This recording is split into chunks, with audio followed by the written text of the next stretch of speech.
राजनीति गुड़दौड़ नहीं बल्कि तांजे गाड़ी का खेल है, जिसमें सभी साथियों को तांजे में बिठाकर ही चलना पड़ता है, न कि अकेले ही घोड़े पर बैठकर दौड़ना होता है। अगर कोई इससे विरुद्ध जाता है तो उसका हाल हरियाणा कांग्रेस की तरह हो जाता है, जिसके बारे में लग रहा था कि वो हरियाणा विधानसभा चुनाव में एक तरफा जीत दर्ज करेगी, लेकिन हवा पलटी और वो चुनाव हार गए क्योंकि उन्होंने अपने साथियों को इग्नोर किया। हरियाणा राजनीति के सबसे बड़े चेहरों में से एक कुमारी सैलजा को इग्नोर किया गया और बार बार उनके इंटरव्यूज में ये दिखाया जाता था और उन्होंने ये बार बार व्यक्त भी किया था। कुमारी सैलजा विधानसभा का चुनाव लड़ना चाहती थी, लेकिन एक नैरेटिव चलाया गया कि जो भी सांसद है वो चुनाव नहीं लड़ेगा, तो उन्हें चुनाव लड़ने से रोक दिया गया, जिसका नतीजा ये हुआ कि कांग्रेस हरियाणा विधानसभा चुनाव हार गई है। और इन चुनावों के नतीजे दिखाते हैं कि काठ की हांडी एक बार ही चढ़ती है, बार बार उसे चढ़ाया नहीं जा सकता। संविधान खतरे में, लोकतंत्र खतरे में, जैसे राहुल गांधी द्वारा बनाए गए नैरेटिव लोकसभा चुनाव में तो काम आ गए, लेकिन बाद के अंदर जनता ने देखा कि इस प्रकार का कोई भी खतरा न तो संविधान को है न लोकतंत्र को है, तो उन्होंने हरियाणा विधानसभा चुनाव में इन दोनों ही नैरेटिव को नकार दिया। इसके अलावा राहुल गांधी ने एक और नैरेटिव रचा, जलेबी नैरेटिव। वैसे हरियाणा के लोग मजाक या लहजे के होते हैं और आम बोलचाल में भी मजाक करते ही रहते हैं, लेकिन जब उनके भविष्य के साथ कोई इस प्रकार से मजाक करे तो उन्हें नागवार गुजरता है। राहुल गांधी ने कहा था कि वो जलेबी की फैक्ट्रियां लगवा देते हैं। इसके अलावा भी इन चुनावों में देखा गया कि मुख्यमंत्री पद के भी कांग्रेस में बहुत सारे उम्मीदवार थे। भूपेंद्र सिंह हुड्डा कह रहे थे कि मैं अभी रिटायर नहीं हुआ हूं, अभी मैं फुली एक्टिव हूं, तो मैं ही मुख्यमंत्री बनूंगा। तो दीपेंद्र हुड्डा अपनी अलग ही गुड़दौड़ चलाए हुए थे। वो अकेले भाग भाग कर हेलीकॉप्टर से प्रचार कर रहे थे और सबको ये दिखा रहे थे और जता रहे थे कि अगला मुख्यमंत्री मैं ही होऊंगा। इसलिए उन्होंने कई सीटों पर इस प्रकार से सीट एडजस्टमेंट किया, निर्दलियों को सपोर्ट किया, जिस कारण से उनके उम्मीदवार तो जीत नहीं पाए और कांग्रेस भी वहां पे हार गई। इसके अलावा कुमारी सैलजा भी बार बार कह रही थी कि मैं भी मुख्यमंत्री पद की दावेदार हूं, क्योंकि मुख्यमंत्री जरूरी नहीं कि चुनाव लड़े ही, वो 6 महीने तक बिना चुनाव लड़े भी मुख्यमंत्री बन सकता है, ऐसा संविधान में प्रोविजन किया गया है। तो कुमारी सैलजा भी मुख्यमंत्री पद की पूरी दावेदार बनी हुई थी। इसके अलावा कांग्रेस के राष्ट्रीय नेता रणदीप सिंह सुरजेवाला भी ये जता रहे थे कि वो भी मुख्यमंत्री पद के दावेदार है, लेकिन कांग्रेस में मुख्यमंत्री पद को लेकर बेसिक कंपटीशन दीपेंद्र सिंह हुड्डा और भूपेंद्र सिंह हुड्डा के बीच में था, जो दोनों ही अलग राह चल रहे थे, जिस कारण भी कांग्रेस को बहुत बड़ा नुकसान हुआ। इसके अलावा हरियाणा में चुनावों की तारीख डिक्लेयर हो चुकी थी, चुनाव प्रचार शुरू हो चुका था, उसके बावजूद राहुल गांधी अमेरिका जाते हैं और वहां से अपना एक अलग ही प्रकार का नैरेटिव स्टार्ट करते हैं। उनको लग रहा था कि मैं अमेरिका में बैठकर एक नैरेटिव स्टार्ट करूंगा जिसका लाभ उन्हें हरियाणा के चुनावों में भी मिलेगा, लेकिन यह है उनकी राजनीतिक इमेच्योरिटी दिखाता है। उनको पता होना चाहिए कि कोई भी राजनीतिक दल चुनाव ग्राउंड में उतर कर ही लड़ सकता है, न कि अमेरिका यूरोप में बैठकर कोई नैरेटिव चलाकर। और बार बार ये भी देखा गया कि प्रियंका गांधी और राहुल गांधी चुनाव प्रचारों से भी नाराज ही रहे। इसके अलावा उनके द्वारा कोई भी नैरेटिव लाया गया, कोई भी बयानबाजी की गई और भाषणों में भी ये देखा गया कि वो जलेबी का भाषण दे रहे हैं। संविधान खतरे में, लोकतंत्र खतरे में, जातियों को बांटने का प्रयास समाज को किया जा रहा था, जिसे हरियाणा के लोगों ने पूरी तरह से नकार दिया। इसके कारण भी ये देखा गया कि हरियाणा के जो विधानसभा चुनाव के रिजल्ट हैं वो कांग्रेस के खिलाफ आए हैं। अब ये जरूरी है कि यहाँ पे राहुल गांधी की भी जिम्मेदारी सुनिश्चित की जाए। यहाँ पे राहुल गांधी इस हार का ठीकरा स्थानीय नेताओं या राष्ट्रीय लीडरशिप के जो दूसरे नेता हैं, राष्ट्रीय अध्यक्ष हैं, उन पर नहीं फोड़ सकते। और राहुल गांधी को साथ में अपनी राजनीति का जो तरीका है, अपनी बयानबाजी का तरीका है, वो भी बदलना होगा, क्योंकि बार बार उनके द्वारा एक जैसी ही बयानबाजी की जाती है जिसका कोई सेंस भी नहीं होता। बयान भी अक्सर बेतुके होते हैं, लापरवाह होते हैं, जिसके कारण समाज में टकराव और बिखराव होने की संभावनाएं बहुत ज़्यादा बढ़ जाती है। इसके अलावा उनके द्वारा जो व्यापारिक विजन पेश किया जाता है, इकोनॉमिक फॉर्मेट वो लेके आते हैं, उस प्रकार के फॉर्मेट की बात उन्होंने हिमाचल प्रदेश के चुनाव में भी की थी और देखा गया था कि हिमाचल प्रदेश फाइनेंशियल क्राइसिस से गुजर रहा है, जहाँ पे ऑलरेडी कांग्रेस की सरकार है। और जो हरियाणा में हुआ उस प्रकार का जो रिजल्ट थे वो 1 साल पहले राजस्थान में भी आ चुके थे, जहाँ पे भी कांग्रेस पार्टी के अंदर जो इंटरनल फूट थी उसका खामियाजा कांग्रेस को भुगतना पड़ा था। बावजूद इसके पड़ोसी राज्य राजस्थान से हरियाणा ने कोई सीख नहीं ली और उसका खामियाजा हरियाणा कांग्रेस को हार के साथ में देखना पड़ा। और इतिहास में ये पहली बार हुआ है जब कोई भी राजनीतिक दल हरियाणा में लगातार 3 चुनाव जीतकर तीसरी बार सरकार बना रहा है। 2014 से लेकर अभी 2024 के अंदर वापस कांग्रेस हारी है और यहाँ पर बीजेपी की सरकार तीसरी बार हरियाणा में बनेगी।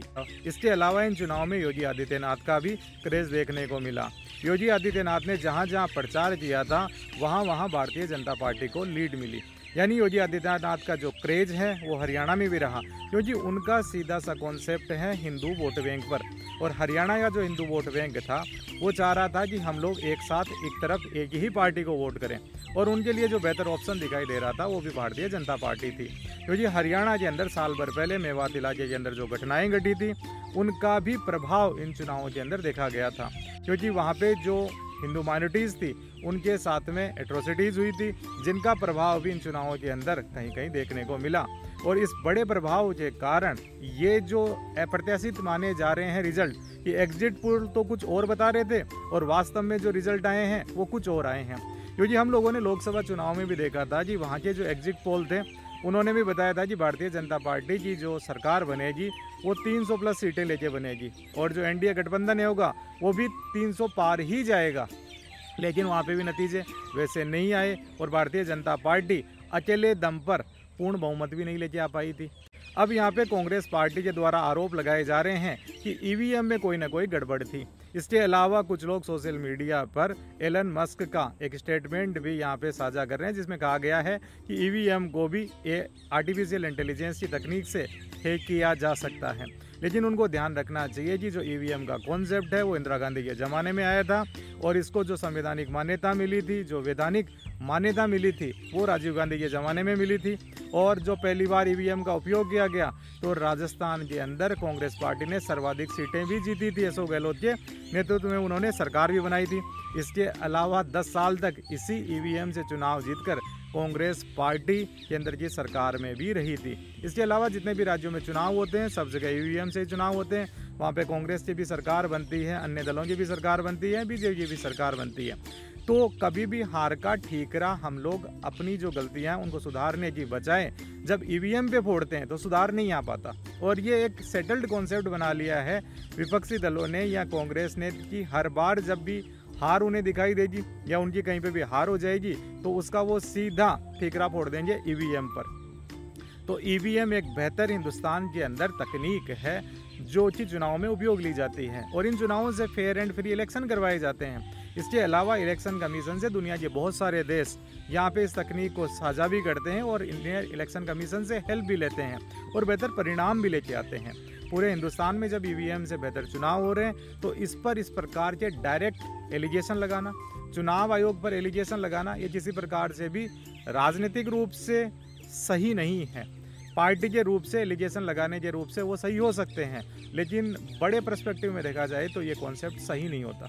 इसके अलावा एक बात और जो ग्राउंड में काम कर रही थी वो ये थी कि कुछ सोशल मीडिया पे वीडियोज़ भी वायरल हो रहे थे जिनमें कहा गया था कि कांग्रेस नेताओं ने ये वादे भी किए थे युवाओं से कि आप तो हमारे उम्मीदवार को जिताइए, फिर आप तो पर्ची लेके आ जाना, उससे हम लोग आपको नौकरियां दे देंगे। यानी कि कोई भी एक उम्मीदवार जिताया जाएगा तो उस उम्मीदवार के पीछे 50 नौकरियां दे दी जाएगी। इस प्रकार के जब वीडियो वायरल हुए तो हरियाणा ऑलरेडी इस प्रकार से भर्तियों में जो भ्रष्टाचार होता है उससे ग्रस्त रहा है। तो युवाओं ने देखा कि ये दोबारा शुरू हो सकता है, इसलिए जब ये संशय बना तो जो युवा वर्ग था उन्होंने भी वोट बीजेपी के पक्ष में कर दिया, क्योंकि भारतीय जनता पार्टी की सरकार में वहाँ पर जो परीक्षाओं में अनियमितताएं होती थी उन पर भी कंट्रोल लगा है।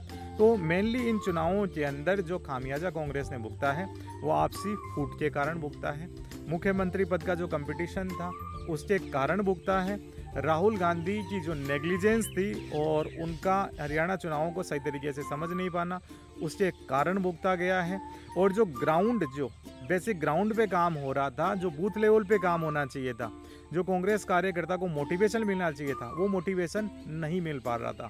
इसके अलावा कांग्रेस ने जो स्ट्रैटेजी अपनाई, जो सोशल इंजीनियरिंग की भी यहाँ पे खामियां रही, जिसका खामियाजा कांग्रेस को यहाँ पे चुनाव में हार के रूप में भुगतना पड़ा। राहुल गांधी का जो हरियाणा इलेक्शन का मोटिव था या इनका जो नैरेटिव उन्होंने स्टार्ट कर दिया था वो लगभग 2 साल पहले ही स्टार्ट कर दिया था, और उनका मुख्य जो पॉइंट था वो भी हरियाणा इलेक्शन पे था। बावजूद इसके जब हरियाणा इलेक्शन चल रहे थे वो चुनाव से पहले भी अमेरिका में थे, और जब चुनाव के रिजल्ट आ रहे हैं तब भी वो देश से बाहर हैं। तो ये उनकी नेग्लिजेंस दिखाता है।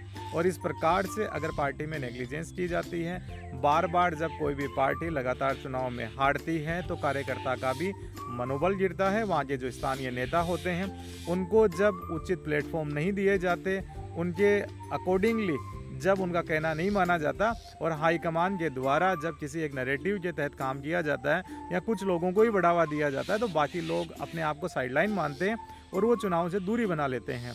और उसी के नतीजे होते हैं कि कोई भी पार्टी राजनीतिक रूप से चुनाव हार जाती है।